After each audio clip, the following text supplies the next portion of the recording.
Welcome to Journey to the Sunnyside, the podcast where we have thoughtful conversations to explore the science of habits, uncover the secrets to mindful living, and of course, inspire your own mindful drinking journey.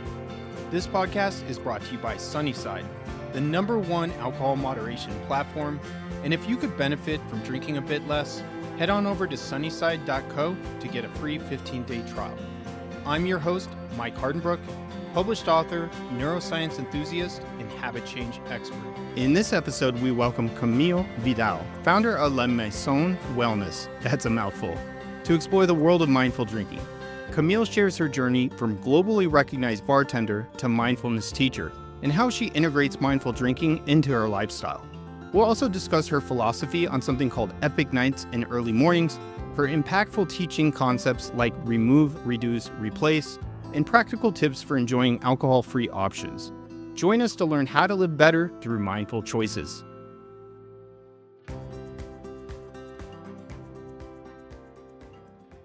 Okay, today I have Camille Vidal today. Thanks for coming on the show, Camille. Thank you so much for having me. I'm excited to be here. Definitely. So like every single episode, I did my research and I dug into your background a little bit. And I came across this quote that you said, and I want to jump into it. And I want to get into your background around mindful drinking and no and low alcohol cocktails or mindful cocktails. But tell me about this: epic nights and early mornings. Yeah, that's a good one. One that I feel like we should stick on the t-shirt and wear more often, right? I Totally. think I think that quote came about when I launched La Maison Wellness, my company, because everything, and I still think that to these days, everything around mindful drinking, moderation, is a quite boring, and even more boring. It's a bit of a negative language around it. It's about, cutting down and cutting out, and even just the term moderation. There's nothing less inspiring than the term moderation, I think. And so I wanted to show people that it wasn't about missing out. It wasn't about compromising. It wasn't about less. It was actually about more. It was about epic night and being able to stay out and have all the fun, but also wake up the day after feeling good and being able to wake up early in the morning with a clear mind and full of energy. And so for me, that was this epic night early morning, was to show that lifestyle, that it was about being able to do more, the glass half full rather than half empty, even though this analogy doesn't really work in mindful drinking, but it kind of does. Depends on what you're drinking. So Exactly. Oh, you and I couldn't be more eye to eye on this. I think that, the first thing people, when they want to make a change is, oh, I can't do this, or I can't do that, or I'm not going to go to that party. But they don't focus on all the things that they gain. There's so much more gained. And I shot a video yesterday around how people say, oh, I can't go out because I'm not going to be that social. And it makes me more social when I drink. But actually, so in my experience, when I'd go out and have a couple drinks, yeah, of course, in that short period, it'd make me a little bit social. The next day, I would have anxiety. My mood would be low. You go to the store, you want to make sure, oh, I hope I don't bump into anybody out here. It for the Yeah. whole day, it would make you not social. So it actually was doing the opposite. And so you gain that whole day back instead of focusing Yeah. on maybe or maybe not, you will be less social, or maybe you don't even enjoy that event anyways. Absolutely. First of all, very good point. I think I've stayed at parties where I should have left way sooner for too long because I was drinking. So first of all, you're reclaiming your time, and time is so precious. We are here for a very short amount of time, and I want to make the most out of it. And the most out of it for me isn't burning the candles at both ends. It's actually living my life in the way that feels good, and staying at parties that are for me isn't a way to celebrate life. So first, that point. But I also think that for me it's even more beyond the waking up the day after not feeling great. And I really don't resonate with this idea that in order to have fun, we have to suffer the day after, to compromise our well-being, to just wake up feeling rubbish. That's our definition of having fun, and I just disagree with that. I actually think that that's BS. That's the lie. We don't need to Yeah. do this. But I also think that even in the moment, even in the evening, even though we feel like it gives us a bit of that oomph, or that little courage to be able to feel ourselves, to feel more liberated, and to have the courage to, like, that Dutch courage, or to be able to like feel more social.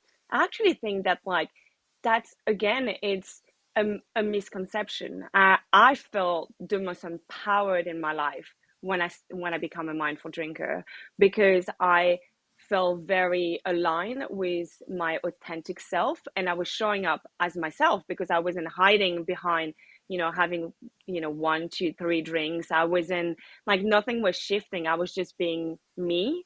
And I think that's really empowering. And I actually think that this is creating opportunities for real, more meaningful connection with people.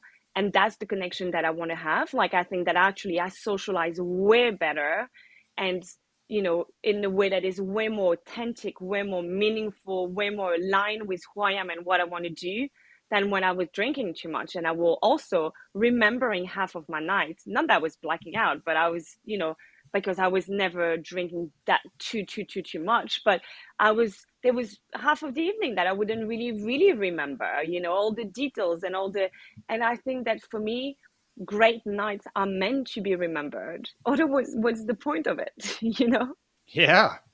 So first of all, I think that it's almost like a cheat code. If you can go out and have fun and still wake up the next day and have that plan in place that you already know you're going to stick to, and you wake up and you're feeling amazing, and maybe like half the people or 3/4 of the people, everybody else is just like their day is shot, and you have this Mm, next day going. Another thing that you said there, though, is like there's this misalignment. And so, like, I really think that I can identify that. So I never had a rock bottom moment. I never, like, mhm. had Same. like these on it was from all appearances, if anybody looked in it, it would look, hey, there's nothing going on here. But there was a misalignment in me. Like, Mm, I was always waking up, I was always finishing my tasks, I was always working out, I was eating clean, and yet I had this thing that was like misaligned, and it really felt mhm. off key. So was that the starting point for you? Let's go back to your mindful Mm, drinking journey, because we all have this unique journey and unique yeah. insights. And so I want to get into yours. What was so the starting point for me was the misalignment. What was the starting point for you? Mine was actually quite big, not because I hit rock bottom. And I actually keep on saying to people, like, you don't have, like, you don't need to hit rock bottom to become a mindful drinker. I think that, like, we our definition of, um, I guess, out of balance relationship with alcohol is, pouring vodka on your cornflakes in the morning, or hiding bottles in your drawer, and like that's one extreme, and that's a really sad place to find yourself in. But actually, that's a small percentage of the population. I generally think that as a society that is drenched in alcohol, if we're honest, probably most of the population drinks just a little too much, and that we don't realize, and we don't have this awareness of what is our relationship with alcohol. We never question it for so many different reasons, because alcohol is glamorized in society and in movies and media, because we associate that with like fun and celebration, because it feels like a treat and something that is nice. But again, it's like, who decided that? Is this not the moment of connection? Is it not drinking something that is delicious, that is actually creating this opportunity? Then my question, and what I'm challenging people today, is, does alcohol have to be part of the equation? I don't think so. I actually don't think so. It can, if we decide to, in moderation, in balance. That's our unique and personal decision. But I don't buy into society message of, to have fun, you got to drink. So for me, I guess what the irony and is that I spent most of, like, my entire career in the drinks industry, in food and drinks. I actually come from a very artistic family. My father was an artist. I grew up in the theater. I grew up in the south of France. I went to an art school, and I was always searching for that way of, like, expressing my creativity. I did loads of different things, and then when I finished university, I had a degree in actually marketing communication that I did after, and I moved to Australia, and I always worked in hospitality, like from the age where I was probably not even allowed to work in restaurant. I was already working in restaurant, and actually my dad, there was a bar in the theater, and so I was, I learned how to open a bottle of wine before the age of 10. I learned how to pour proper pints, and so I was always surrounded in hospitality, but in a sense of like hospitality. There was always people around. We will always invite people in our house. There was always big dinners, and I love that about that's a celebration and that gathering and that community sense of community life. And so when I moved to Australia, I kept on working in hospitality, but I actually started discovering more of the cocktail side of it. I landed in Melbourne, and there's an incredible um, cocktail community bar scene there, some really, really talented and really creative people. And so I started learning about cocktail, which I never really dab into before that. And the moment I put one foot behind the bar and I started making drinks, I was like, aha. Like that was very much of like that aha moment when I was like, this is my way of being creative, creating something that is delicious, that is beautiful, that tastes amazing, and that create an experience for people. I love to look after people, to like allow them to have this like amazing evening. And so I did that. I bartended for a few years. Then I went on to more on the brand side. I became a global ambassador. And at that point, after years and years and years of being in the industry and being a bartender and then an ambassador, I became a global ambassador. And my job was literally to jump from to like one plane to another, one cocktail bar to one restaurant. And I remember having evenings of looking at my calendar and being like, I don't even know which day like I can not drink this week or this month. Like I was like trying to put a little asterisk of like on days where I could be not drinking alcohol because I was so busy, because I was always going to visit some bars, visit some friends, and all my life was like imbibed, in this like completely like immersed into this community and this industry. And it was amazing and it was great and I loved it, but it was really exhausting physically, mentally, emotionally. I was jet lagged. I was very much burning the candle at both ends. And even though never in a way that was like big celebration, and I was working for a brand that was like on the lower ABV side, that was all about the art of the aperitif and the Southern Europe and the French culture of like slowing down and drink. So there was already sort of like a more mindful approach to it. But the nature of my job was really intense, I guess, even though on the paper it looked like the dream job, and it probably was for me for a while, but I needed to find balance. And so I started, because I was traveling so much, it's not that I could really like sign up for like, I don't know, a club or something that I could be part of.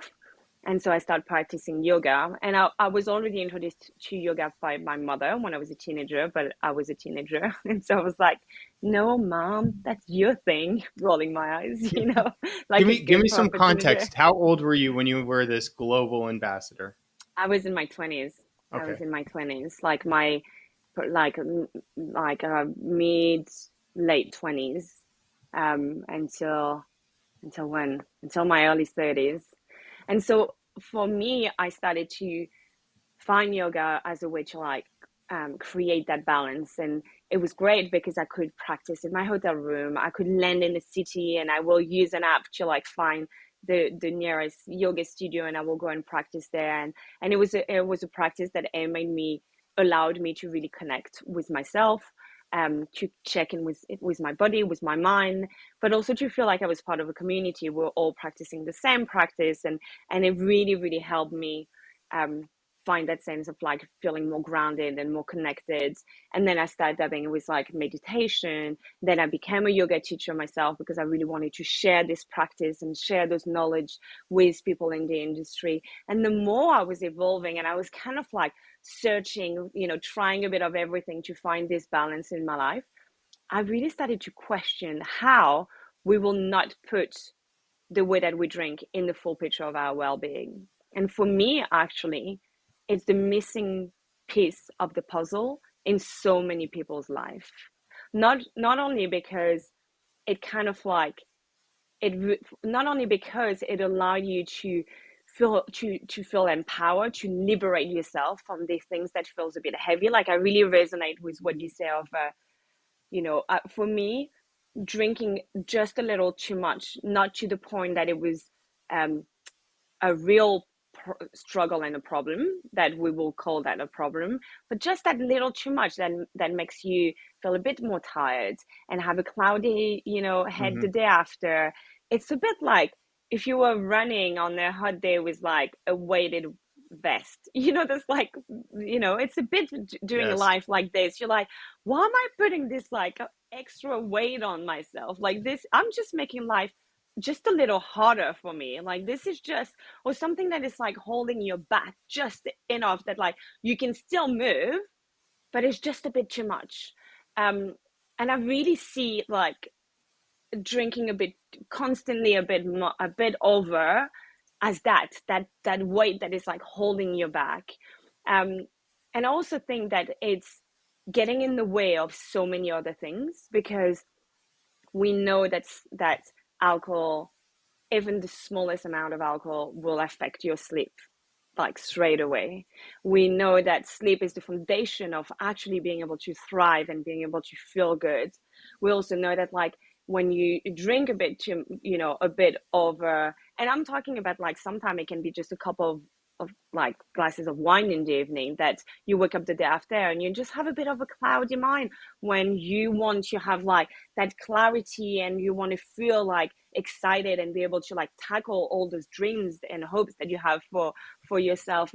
And so I think that like for all those reasons, like it just like get in the way of like, because you have less energy, then you will end up moving your body less. You don't really want to go to the gym, or you don't really want to go for a run because you just don't really feel like it, and it just gets a bit in the way. And then even for like your eating habits, like we know that like alcohol impacts gut health, and that it will disturb the balance of the good and the bad bacteria into your digestive system, and which means that like over time you're gonna be leaning more towards those unhealthy food, because you feel like you're craving this, because you Hmm. also want that pick me up, that sugar, that fatty, that things that's gonna like bring you back to like level up. And so I just think that like for me it's that missing piece of the puzzle for that reason, because it's linked to everything in your life. And so I started to become more aware of that. And as someone who is very much all in life on how to do things, I was like, I'm going to take a big turn, and I left my big job. I also Hold on. left my, Before I want to ask you something here because yeah, you you go. mentioned you mentioned the and I love this story. You mentioned the yoga, the meditation, and the Hmm. reason I want to bring this up is because I've been thinking about this like analogy. We're in San Diego right now, and there's the surf and there's rip tides. And if you get in a rip tide, most people struggle against it, resist. But those are the Hmm. people that end up drowning. But if Yeah. you indirectly move out of it, then you kind of like get yourself in the clear and save yourself. And I Mm. started thinking in terms of this analogy that everybody tries to resist alcohol, but they might start doing other things in their lives that are indirectly going to impact that in a positive way. Do you think that that was like the catalyst for you starting to move in that direction with the 100%. meditation and the yoga? Yeah, 100%. And actually, the number one thing that I recommend to people is not to reduce their alcohol intake, is to incorporate alcohol-free option, to start looking after themselves. Because as you incorporate alcohol-free option, you will realize that at the end of the day, at the end of the week, at the end of the month, you are consuming less alcohol. For me, it's all about integrating those practices, learning, you know, having the self-awareness to understand what is your relationship with alcohol, first of all, is the first step. But if you realize that actually you use alcohol because you feel like that you don't have enough self-confidence when you go out, there's other practices that you can do. Like I'm launching my mindful drinking program starting on Monday here for Alcohol Awareness Week. And it's a 6 weeks online course. And some of the practices that I created are some EFT tapping for self-confidence, and Yes. this is so powerful. Like you don't need a drink. You have It's everything so within easy, you you. don't think it could work. The I first, if know. you've never done it, you're like, yeah, right. Absolutely. And it's just this like, and you feel so much, for this one, you feel so much more confident, so much more empowered. Or people will say to me, oh, but I drink because it helped me relax. But actually, I teach yin yoga, which is a style of yoga which is much more slower, much more static, much more relaxing. We really open up the body, we release tension in the body, but also in the mind. For me, that's the deep like clean that you want to do to feel like you can come back to that um state of like what we call rest and digest, that like parasympathetic of your nervous system. I think our nervous system in our modern society is completely burnout for most of us. We Yeah. are triggered all the time, and actually practicing those practices that help you to heal your nervous system, to come back in that space and that state of balance and relaxation, that is way more powerful than a glass of one too many glass of wine at the end of the day, that actually might make you feel like for a second that you are more relaxed because it slows down the connection in your brain, but actually the day after is way worse. It will Yeah. disturb your sleep, you wake up and you don't feel good. So It just I think pushes it off to the next mm-hmm. day. All it does is hit pause and then it comes right Yeah, back and you're in a lower state and to worse, deal with it. Yeah. and way worse. It's like the beast is just getting bigger and bigger and bigger, and you're like, whoa. Yeah, totally. And so for me, it's about slowly, because if you throw everything at one person, they'll be like, whoa, this is a bit too much for me. But it's about learning those tools that you can integrate and whatever resonate with you, and what can you integrate is the same. I say, if at the end of the day you feel like that all you want to do is like open the fridge and pour yourself a glass of something because you've been stressed and it's just a bit too much, then just go for a walk first. Just go outside, go in nature, go for a little walk. And then after, you might still want to, have a drink, but you will be in a different mindset. You will be in a different space. And that Yes. shift is just so important. And for me, that's what we need to learn, is to not just use alcohol as a way to escape, as a way to cope, but actually what tools can we learn to be able to cope with all those challenges that are being thrown at us in our everyday life, and use alcohol sometime as a way to celebrate if that's the balance that works for ourselves. And I always say to people, when you want to drink alcohol, ask yourself this question: am I drinking to celebrate, or am I drinking to escape? And if it's the later, then I'll recommend not drinking. I actually have I can share it with you. I have like a mental check-in, which is like, I'm feeling this way, you can order this. You can drink that way. Like it's just a nice way to check in with yourself and to understand where you're at. Because also most of us are stuck in this hamster wheel where we don't take a moment to pause, to check in with ourselves. And especially with alcohol, it's very much of a default modes. We go on to drinking whatever we always drink or whatever our friends are having at the moment, instead of actually checking in and be like, do I want to drink alcohol tonight, or do I want to go for an alcohol-free Yes. option? Yeah, I mean that's definitely like the definition of bringing mindfulness to it. And Yeah. most surprisingly, I had Dr. Andrew Tatarski, who does harm reduction. He's like one of the leaders around that movement, and he said something like 90% of people, when he said, what do you think about your drinking when you go out, or how do you want it to look like? And he said 90% of people just said, I don't think about it. And so Yeah. I that's such a good point you made there. And I actually, you mentioned your 6 week program, and so you have three core concepts. Let's go through them at like a high level, because I also want to talk to you about your great knowledge around no and low alcohol Mm-hmm. cocktails. But tell me about that. There's three core pillars, right? Of that, my course. The remove, Yeah, reduce, yeah. It's like replace. it's actually it's actually even bigger for the 6 weeks online course. It starts with reset, which is exactly what we just discussed. It's not rushing into action. It's actually not changing anything and becoming aware of our relationship of alcohol. It's asking ourselves the question, you know, why do I drink? When do I drink? How often? How does it make me feel? What do I drink? With who do I drink? It's all those questions that actually brings awareness, and it's that little pause before drinking, before ordering, that just brings awareness. I actually recommend people that when they order at the bar, that first they exhale. Very, very often we don't take the time to just arrive in the place and breathe. We, if you're like me, you're running late. So you're like, I'm so sorry, I'm late. And then you arrive and your friend is sitting at the table, and then you don't really want to read the entire menu because you're like, oh. And so you're like, oh, I would have whatever they're having. And you're having what I call a bar panic.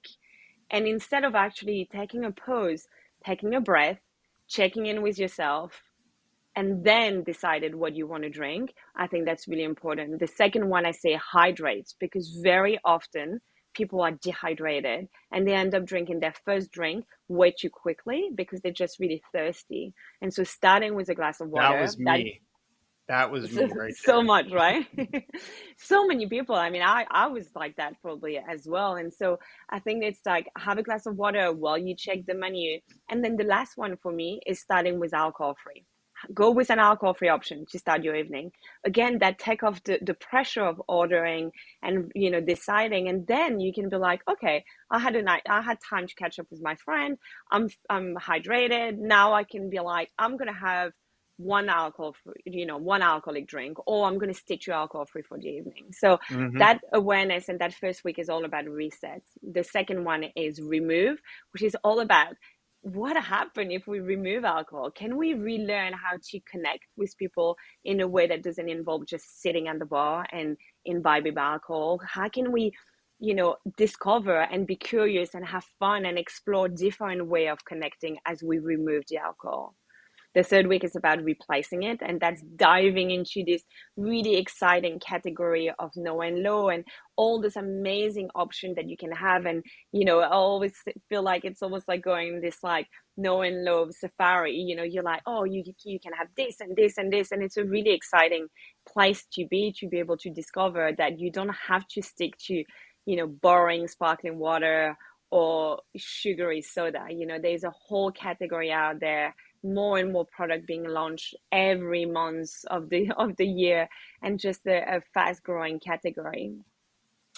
Then we have the reassess, where you kind of take it all in, take the time to reflect, see where you're at after already a few weeks, and really noticing the change. That's really the moment where you can be a bit more going into more bespoke cocktail and things that like you truly enjoy, really connecting with yourself, noticing the benefits of being alcohol free that are, starting to show into your everyday life, more energy, better sleep, a bit, more clarity of mind, improving probably your relationship because you're feeling more yourself, etc., etc. Even though we can talk about this, that sometimes it also makes you feel a bit more disconnected to the people that you used to just drink with, and I think that's okay to let go of that. And then the week after that is the reduce, where I actually teach different technique on moderation, from technique like the zebra striping, as we call it, when you do one alcoholic drink, one non-alcoholic, and you kind of go like this, to something called the bookending, which is you start with an alcohol free and you end with an alcohol free,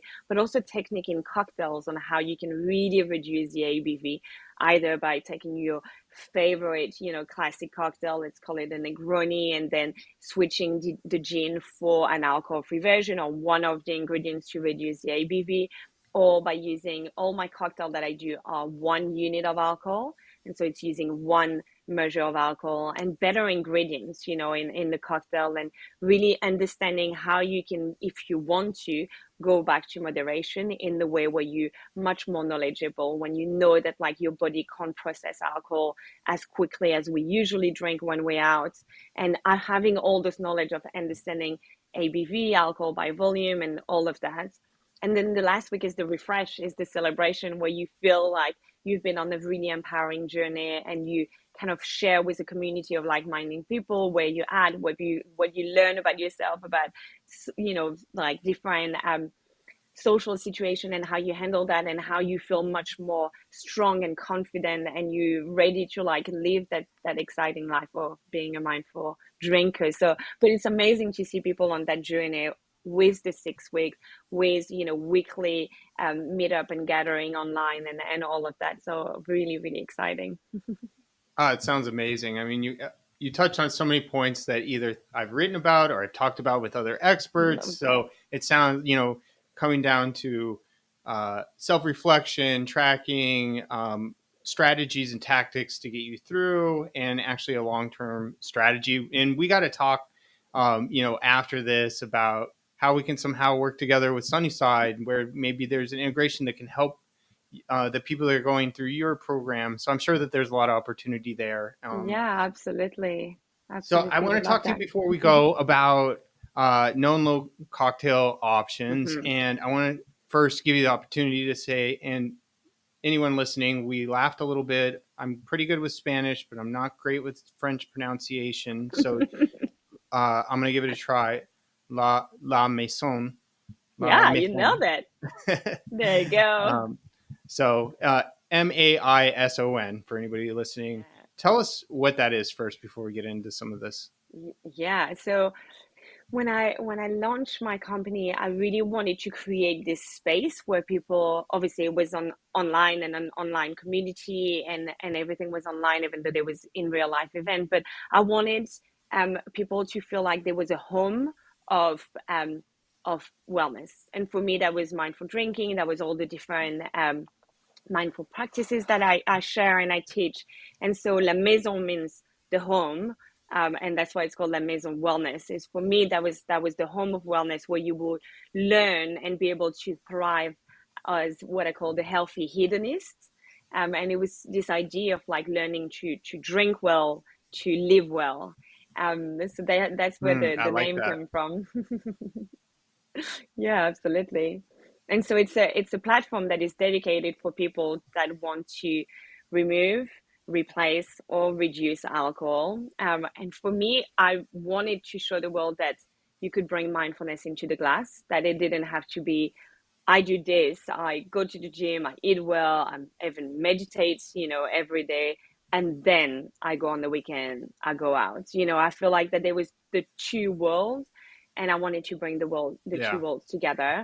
And I also wanted to show people that tasty doesn't have to be boozy, and that you can make delicious alcohol-free cocktail that would be so fun, that will give you this, celebration. Like I always say, keep the rituals, update the recipe. Like for me, it's all about Yes.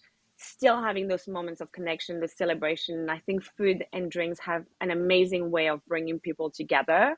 Um, I just don't think alcohol has to be part of the equation, or definitely not every single time. And I wanted to show people that, because I think that it's such already a journey to come to this point of being like, I think I want to change. I think I want to rethink the way I drink. And I'm going to go on to that journey of like learning more about myself, understanding my relationship with alcohol, putting in place this like, technique and strategies to like drink less. But what do I drink? And I think a lot of people just didn't know how they could, what they could drink. And when I launched was at the end of 2017.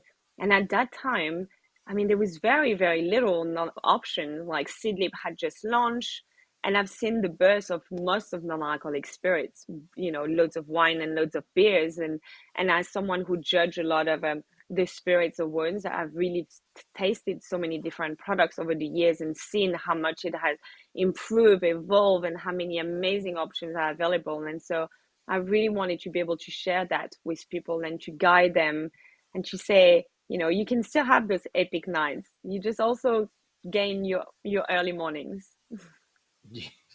Well said, definitely. And so actually I listened to some of your answers about like going out on other interviews about going out, getting drinks. And I think it's great, and you consult with restaurants, and you're a mixologist, and so like let's just say I think it's great that there's more options out there. I still go to places and there really isn't as you drink your cocktail. So number one, how do you? I think a lot. Even I feel a little bit weird ordering unless somebody I'm with is ordering an NA option. I feel a little bit weird being the only one. How do you have a little bit of suggestions on how, first of all, to look at the menu if there's not something you want, what to order, and how you do it like confidently, like where you feel good about Yeah. yourself? Yeah, absolutely. I think for me, it's the same with peer pressure. The more confident you are, the more you're like, this is what I'm having and I'm excited about it, the easier it's going to be. You know, the moment where you feel like you have to hide and apologize and, oh no, that's when it feels like you feel like you're diminishing the experience and Mm, you feel disconnected to it. Um, and I totally understand. And I think it's even harder in places where there's no options, you know, because then you have to, like, I get really frustrated. I go to bars and I say, oh, do you have any alcohol free options? And they're like, oh, yeah, yeah, we do. I'm like, it's not on the menu. They're like, oh, yeah, yeah, no, we don't put it on the menu. I'm like, why? yeah. It's very simple. Just put it on the damn menu so people know, you know. And I mean, we could talk for hours on like how much money bars and restaurant, and actually they quantify it here in the UK, and it's 800 million that is left on the table from bars and restaurant not like Wow. having a no and low offer, so they're not upselling from tap water. People are drinking tap water because there's nothing else on the menu for them. So actually think that there is a real responsibility from hospitality industry to get on board. I understand that at some point they probably didn't really like the option that were available. They weren't really fully on board, but now there is no excuses. There is some Mm, absolutely outstanding products that are available that are alcohol free and that should be on the menu because we this industry is about hospitality, and hospitality is being able to make every single guest that walk into a bar feeling like feel welcome and feel like that person belongs. So I think that is also reminding yourself that you are not a second, you know, second class guest. You belong there. People that don't drink alcohol belong in bars and restaurants and should be able to have an experience if they want to. You know, there's also people that don't want to hang out in this environment for different reasons, but I think that there is option, and we shouldn't feel like it's a burden to ask, or that, you know, because you go to a venue where the bartender, um she or he is like rolling their eyes a little bit because they don't really care about no and low, that should make you feel a certain way. I actually think that, like, asking, like, I go to bars and restaurants and I actually share my knowledge with people. I say, oh, I really like this, or have you tried this? And so even for you know, consumer and guests that aren't, you know and no drink expert like myself, like, what do you enjoy? What do you drink at home that like are alcohol free and you enjoy? Tell your local bar, you know, they will, I'm sure if you go often, they will end up putting it on the menu. They will learn with you. Like, there's also an opportunity for the guests to ask for what they want. And I think that the more we ask, the more the train's going to have to listen. They're going to really see the opportunity. I was actually on the panel on Monday here in the UK with a company called Distill Venture, which is an accelerator for spirits drinks. And mm, um, and I was on the panel with different people, including someone who's the founder of a very big group all around the world. And he was saying that he was like, we didn't want to put an alcohol free option. People keep on asking, so we listen and we ask them what they like, and we put what they like on the menu, not because we knew that, like, you know, that was really good and we went on like that, but just because that's what people wanted to drink, and actually it was really good. So I think that we are in this transitional phase where this is definitely not a trend.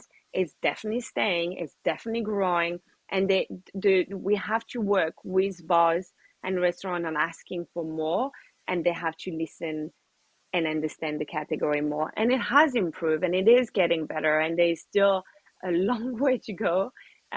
But I think the more we also, you know, mindful drinker educate themselves and learn about what they enjoy, what they want to drink, and the more they ask for it, the more available it's going to be. Yes, so awesome. Such good insights also. And I remember seeing some places start to carry more NA things, and I was like, "Oh, people are getting on board. This is great." But as you said, whether they like it or not, they got to get on board because they're They missing out are. on money. So it is not a trend. It's going to Mm, continue to grow. I wish it would go faster, yeah. obviously, but I love that you're like, just order what you want. Don't be Yeah. like, I'll have the NA beer in a glass, please. Like, And give me that. Just 100%. And I think one big thing is to remember that you never have to justify. You don't need to justify yourself to anyone. You yeah, don't have to explain why you're having a non-alcoholic beer. Like I a think there's still healthier these things. option. Yeah, exactly. And I think there's this thing about, for women, it's always like, "Ooh, are you expecting?" And you're like, "No, I'm just having a night where I don't want to drink." Just, and like, I think for men, there's always this like, "What's wrong?" There's still a bit of that, Mm, and I think that remembering that like you don't have to justify.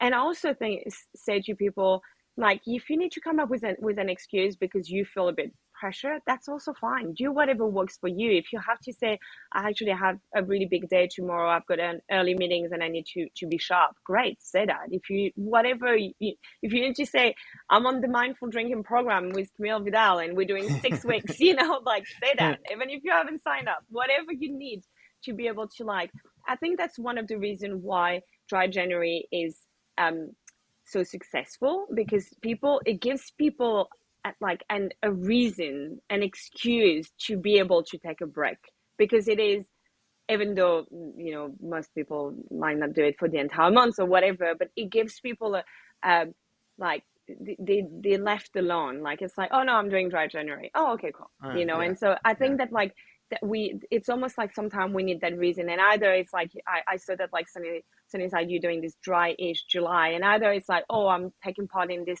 challenge, or it's a program like mine that I run, a few times a year, or whatever it is. I think that, like, sometimes you just need a reason to, like, feel more comfortable doing it, and that's great. Also, you will build your confidence, you will feel more empowered, you would have the knowledge to be able to say why you want to change your drinking habit. That is not, something that is we should be ashamed of, or that doesn't mean that we have a problem. You would learn all the amazing things that you enjoy, and then you will feel much more comfortable having the answer. But if your entry point is actually signing up for a challenge, or whatever it is that get you there, awesome, you do you. Yeah, I love it. yeah, totally. All right, so let's finish it off with a little bit of fun. So you're sitting there drinking. You have something in your hand. If I nobody's am. watching the video, it's got a orange slice or a grapefruit slice. I can't tell. So It why is don't you an tell us what orange that slice. is, and if that's not your favorite drink, tell us your favorite drink. So there you go. This is actually one of my favorite drinks, but I'm also that person that's like, if you ask me my favorite drink, I'm probably going to say like 17, because I can't narrow it down to Well, one. I'm tell like, me that. But first, let's start with that one. What are you drinking there? okay. So I am actually drinking something that is from the UK. It's not available in the US yet, but they are planning on launching. It's called Botivo, and it's a beautiful um, apple cider vinegar based aperitif. They use, so vinegar, it's an amazing way to extract flavor. It's actually the best after alcohol, and it was used for, like, centuries, and like as a way to make herbal remedy. And so they use the apple cider vinegar to extract all the beautiful botanicals, gentian, rosemary, orange, all of this, that it's quite like the classic bittersweet aperitif. And they just sweeten it with a little bit of honey, and you actually can just mix it with soda water, because it's so potent and so powerful. And I really, really like that, because I think that it's just a beautiful, delicious, complex aperitif that is really easy to mix, and that you don't have to mix with like tonic water that can often contain a lot of sugar if you don't choose the right brand, or a sugary mixer that's just delicious. So that's definitely one of my go-to. I am a spritz person for life. I have been spritzing for for almost 2 decades now, and I think that there's some really beautiful non-alcoholic aperitif in the no and low category, from the classic, martini, non-alcoholic aperitif Vibrante Floreale, to a brand called Wilfred, to so many different ones that you can just mix either with tonic water or mix with a non-alcoholic sparkling wine and a bit of soda, sliced with a slice of citrus, and it's just beautiful. So I'm always up for a spritz, and sometimes you just mix it with like something like kombucha, which is also really good for your gut health if you choose the right brand, and really flavorful, and something fizzy, something with loads of like bitterness and character for me is always a winner. Now you got me thirsty. So I feel like those all sound rude. great. I can't even make you a drink. Well, we definitely have to have you come back on and talk again. But before we go, why don't you tell anybody listening if they want to connect with you, where they can go and learn a little bit more? Yeah, absolutely. So you can find me on social media at Mindfully Camille. I have loads of like fun recipes that I share every week, but also some fun like series such as like What's Good and Not, where I tried loads of no and low products and I tell you what's good, so you don't have to try what's not, or like series like Ask the Expert, when I ask expert around the world, and loads of like different things like that.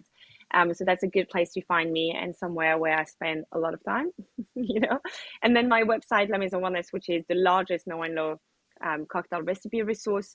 Go there. They're all free. They're all available. They're all there. And actually everything is organized by time of the day. So you don't have to like try to understand the recipes. It's what's good for brunch, what's good for the daytime cocktail, evening, nightcap, all of it is there. So have a look at that.